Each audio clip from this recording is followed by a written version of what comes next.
பழைய ஏற்பாட்டு காலத்துல தேவனை அறிந்தப்புறம் பஸ்கா பண்டிகைப்போ தேவனை துதிச்சு மகிழ்ந்து ஆரம்பிச்சாங்க.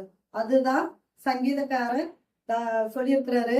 பாடலா எழுதியிருக்கிற சங்கீதம் 125 அவரு பாடல் 120 முதல்ல இருந்து 134 வரைக்கும் ஆராதனை சங்கீத பாடலாவே தான் சங்கீதக்காரர் எழுதியிருக்கிறாரு. அதுல ஒரு பகுதி தான் இன்னைக்கு நான் உங்களுக்கு சொல்ல போறேன். சங்கீதம் 125. சங்கீதம் 125 சங்கீதக்காரர் சொல்லியிருக்கிறாரு, கர்த்தரை நம்புகிறவர்கள் என்றென்றைக்கும் அசையாமல் நிலைத்திருக்கும் சியோன் பருவத்தை போல இருப்பார்கள். என்ன சொல்லியிருக்கிற சங்கீதக்காரரு? கர்த்தரை நம்பி இருக்கிறவர்கள். அப்போ நாம யாரை நம்பி இந்த இடத்துக்கு வந்திருக்கிறோம்? கர்த்தரை நம்பிதான் இந்த இடத்துக்கு வந்திருக்கிறோம். அப்ப நம்மளுடைய நம்பிக்கையெல்லாம் யாரு? கர்த்தர் தான். அப்போ நாம இப்போ இந்த இதுல நாம் அநேக காரியங்களை குறிச்சு கவலைப்பட்டு இருக்கிறோம். ஒரு இதுல வியாதியை குறிச்சு கவலைப்படுறோம். ஒரு இதுல ஆசீர்வாதம் இல்லைன்னு சொல்லி குறிச்சு கவலைப்பட்டு இருக்கிறோம். ஆனா கர்த்தரை நம்பி இருக்கிறவங்களுக்கு தான் எப்படிம்மா திடனான நம்பிக்கை உண்டு. அப்படிங்கும் போது மழைய பார்த்து நாம நம்மளுடைய நம்பிக்கைய எதன் மூலமா வளர்த்துக்கணும்? மழைய பார்த்து வளர்த்துக்கணும். சியோன் மலை, சியோன் மலைங்கிறது அந்த மலையை நம்மளால அசைக்க முடியுமா? அசைக்க முடியாது. மலையை நாம அசைக்கவே முடியாது. அப்படிங்கும்போது கர்த்தர் மேல நாம நம்பிக்கை வச்சுட்டோம்னா நம்மளை யாராவது அசைக்க முடியுமா? வியாதி நம்மளை அசைக்க முடியுமா? முடியாது. ஆசீர்வாதத்தை கெடுக்க முடியுமா? முடியாது. அப்போ நம்மளுடைய நம்பிக்கையில இந்த உலகத்துக்குரிய காரியத்தை இல்லாம கர்த்தரை நம்பி இருக்கும்போது நாம எதிலுமே அசைக்கப்பட மாட்டேங்கிறது சங்கீதக்காரர் சொல்றாரு. நான் எப்பொழுதும் கர்த்தரை எனக்கு முன்பாக வைத்திருக்கிறேன். என்ன சொல்றாரு? கர்த்தரை நான் எப்பொழுதுமே எனக்கு முன்பாக வச்சிருக்கிறேன். அப்படிங்கிற கர்த்தரை முன்பாக வச்சிருக்கும் போது நான் அசைக்கப்படுவேனா? அதைதான் சொல்றாரு. நம்மளுக்கு என்ன சொல்றாரு? கர்த்தரை எந்த சூழ்நிலையிலும் எந்த நேரத்திலும் எந்த ஒரு இதுலையுமே நாம அவரை நம்பி இருக்கும் போது எதிலுமே நாம அசைக்கப்பட மாட்டோம். அதுதான் சங்கீத ஃபர்ஸ்ட்ல சொல்லியிருக்குது. நம்பிக்கை கொடுத்து சொல்லியிருக்குது. நம்ம எப்படி இருக்கணும்? நம்ம கர்த்தர் மேல எந்த ஒரு சூழ்நிலையுமே நம்பிக்கை உள்ளவர்களா இருக்கணும். சியோன் மலை போல அசைக்க முடியாதவர்களா இருக்கணும். அப்படி நாம தான் இருக்கணும். அதே 2வது இதுல சொல்றாரு, இதுல 2 கொரிந்தியர் 1:9-10 வாசிங்க.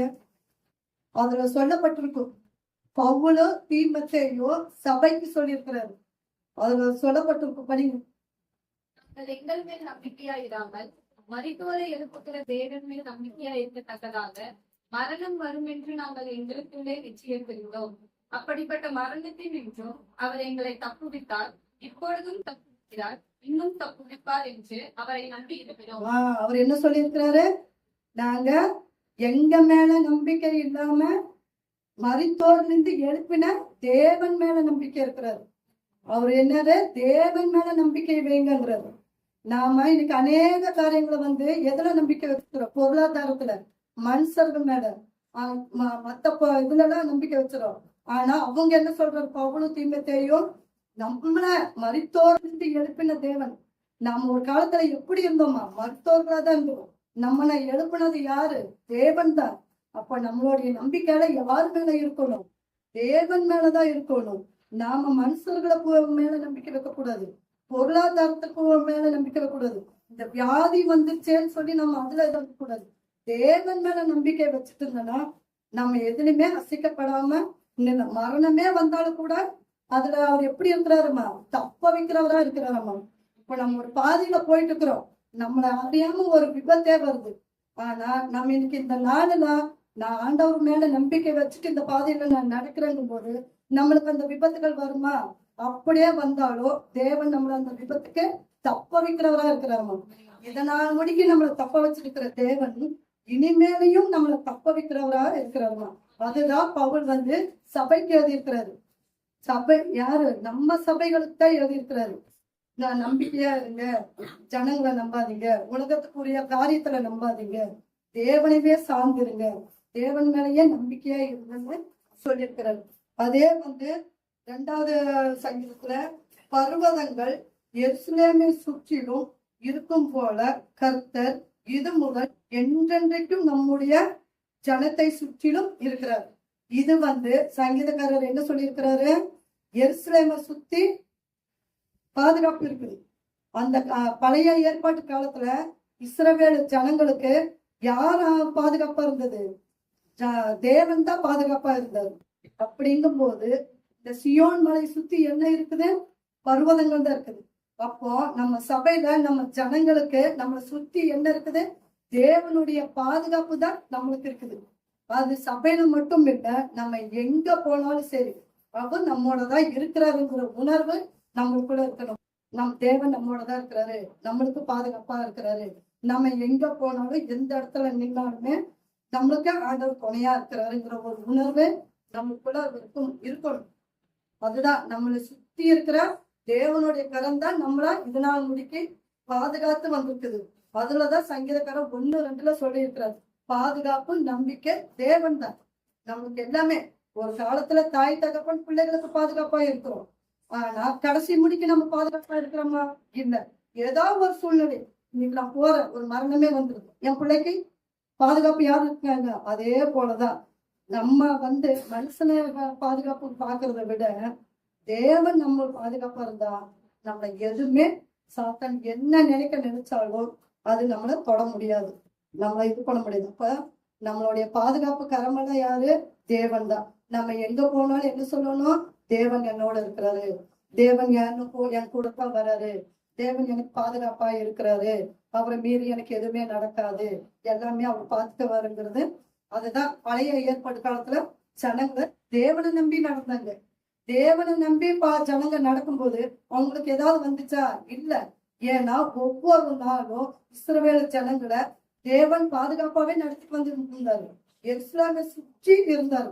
அதே போலதான் இன்னைக்கு நம்மளை சுற்றி தேவன் இருக்கிறாருங்கிற உணர்வு நம்மளுக்குள்ள இருக்கணும். அதே போல சங்கீதக்காரர் 3 நீதிமான்கள் அநியாயத்துக்கு தங்கள் கைகளை நீட்டாதபடி ஆகாயத்தின் கொடுபோல் நீதிமான்களுடைய சுதந்திரத்தின் மேல கணிக்காது.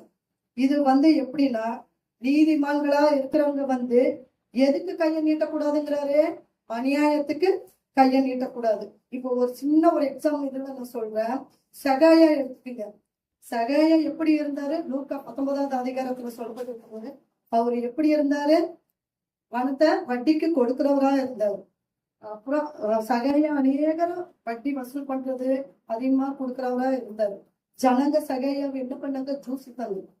இவர் இவ்வளவு வட்டி வாங்குறாரு, இவ்வளவு கலரா பேசுறாரு, இவ்வளவு இதான் வாங்கும் போது. ஆனா சகாயா என்னதான் பணம் காசு வட்டிக்கு கொடுத்திருந்தாலும் சகாயாக்குள்ள ஒரு சமாதானம் இருந்துச்சா? இல்ல. அவரு டெய்லி வசூல் பண்றவரா இருந்தாரு, பணத்துக்கு கொடுக்குறவரா இருந்தாரு, ஜனங்க வாயில விழுந்துட்டு இருந்தாரு. ஆனா அவருக்குள்ள ஒரு சமாதானம் இருக்குல்ல.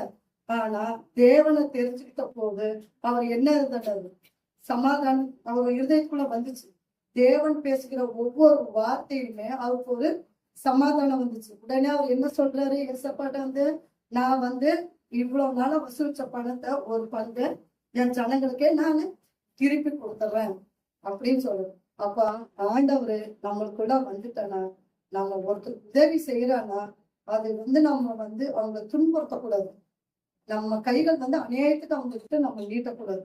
அப்படி நம்ம நீட்டாம இருந்தா சாத்தானு நம்ம மேல என்ன ஒரு படிப்பாக வச்சிருந்தாலும் அது நம்ம மேல நிலைத்திருக்கவே கூடாது.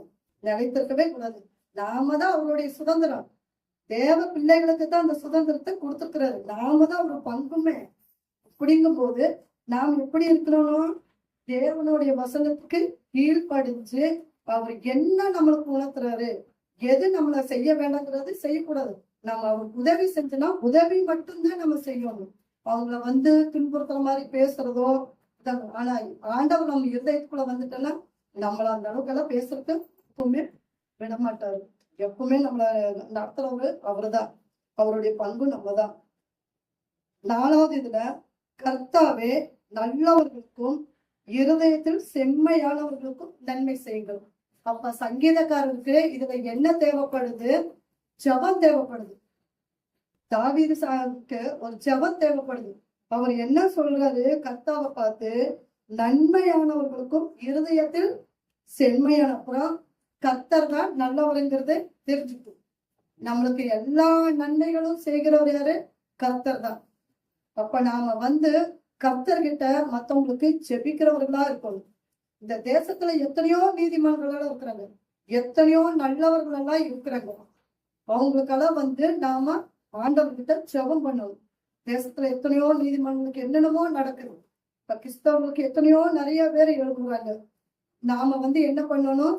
அவங்களுக்கு கர்த்தர் இடத்துல ஜெபம், ஏசப்பாக்க ஜெபம் தேவைப்பட்டுச்சு.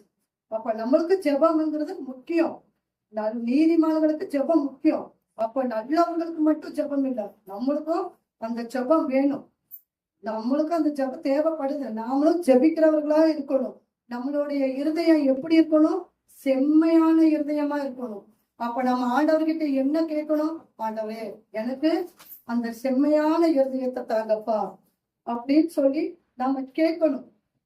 கர்த்தர் தானே நல்லவரு, அவரு தானே நல்லவது செய்யறாரு, நன்மை செய்கிறவரு அவரு தானே. நம்ம அவர்கிட்ட கேட்கிறோம், ஜெபிக்கிறவங்களா இருக்கணும். அதேதான் இங்க ஒரு வேண்டுதலா சொல்லப்பட்டிருக்குது. அதே 5வது வசனத்துல, தங்கள் கோணலான வழிகளை சாய்கிறவர்கள் கர்த்தர் அக்கிரமர்களோடு போக பண்ணுவார், இஸ்ரவேலுக்கோ சமாதானம் உண்டு. இது ஒரு ஆசீர்வாதமான என்ன சொல்றாரு? கர்த்தரை விட்டு வழி விலகாம இருக்கணுங்கிறத சொல்றாரு. நாம இப்ப கர்த்தருக்குள்ள எப்படியா இருக்கிறோம்? அவரோட வார்த்தைகளுக்கு கீழ்ப்படிஞ்சு, அவர் நம்மளுக்கு என்ன செய்யறாருங்கிறத உணர்ந்து அவருடைய பாதையில நம்ம நடந்து போயிட்டு இருக்கிறோம். அதுல யாரோ ஒருத்தர் வருவாரு, நம்மள அது இதுன்னு சொல்லி நம்மள அது வழி விட்டு விலகி போறதுக்கு வருவாங்க. ஆனா நாம எப்படி இருக்கணுமா? நாம அக்கிரமங்களோடு சேர்ந்து போயிட்டோம்னா தேவன் எப்படி பண்ணிடுவாரு? நம்மள தள்ளி விட்டுருவாரு, நம்மள இது பண்ண மாட்டாரு, அக்கிரமம் கூடவே சேர விட்டுருவாரு. ஆனா நம்ம தேவனோட வழிபாதையில நடக்கும்போது நம்மளை எப்போதும் அவரு தள்ளி விட மாட்டாரு. நம்மளுக்கு யாருக்கு சமாதானம் உண்டு? இஸ்ரவேலருக்கு சமாதானம் உண்டு. அதே போல இப்ப இந்த சபையில இப்ப நாம யாரா இருக்கிறோம்? இஸ்ரவேலராத்தான் இருக்கிறோம். அப்ப நம்மளுக்குதான் சமாதானம் உண்டு, நம்மளுக்குதான் ஆசீர்வாதங்கள் உண்டு. இந்த இதுல சங்கீதம் 125ல சொல்லப்பட்டிருக்குது என்னன்னா, நம்பிக்கையை குறித்து பேசுறாரு. நம்ம நம்பிக்கை உள்ளவர்களா நடக்கணும். பாதுகாப்பை குறித்து பேசுறாரு. தேவன் எப்போதும் நம்ம கூடதான் இருக்கிறாருங்கிற உணர்வு, அவர்தான் நம்மளுடைய பாதுகாப்புங்கிறத பத்தி பேசுறாரு. நாம 3வது என்னங்கிறாரு? அக்கிரமத்துக்கு நம்ம கையை நீட்டக்கூடாது. நாம தான் அவரோட சுதந்திரம், அவருடைய பங்கு. அப்படி இருக்கும்போது எந்த ஒரு பழியும் நம்ம மேல இருக்காது. நம்ம கர்த்தரை சார்ந்து நின்னா, கர்த்தரை தான் சார்ந்து நின்னா நம்ம இந்த பழியெல்லாம் நம்ம மேல விழுகாது. ஆசீர்வாதம் பத்தி, கர்த்தர் ஆசீர்வதிச்சுன்னா அது யாருனாலையாவது தடுக்க முடியுமா? முடியவே முடியாது. யாரு நினைச்சாலுமே அந்த ஆசீர்வாதத்தை தடுக்க முடியாது. கர்த்தரை நம்புகிறவன் தான் செழிப்பான். அப்ப நம்ம யாரை நம்பி சார்ந்திருக்கிறோம்? கர்த்தரை தான் நம்பி சார்ந்திருக்கிறோம். அப்ப நாம் யாரு? ஆசீர்வாதம் நம்மளுக்குதான், செழிப்பு யாரு? நம்மளுக்குதான். இதேதான் தாவீது சங்கீதக்காரன் ஒரு பாடலா எழுதியிருக்கிறாரு.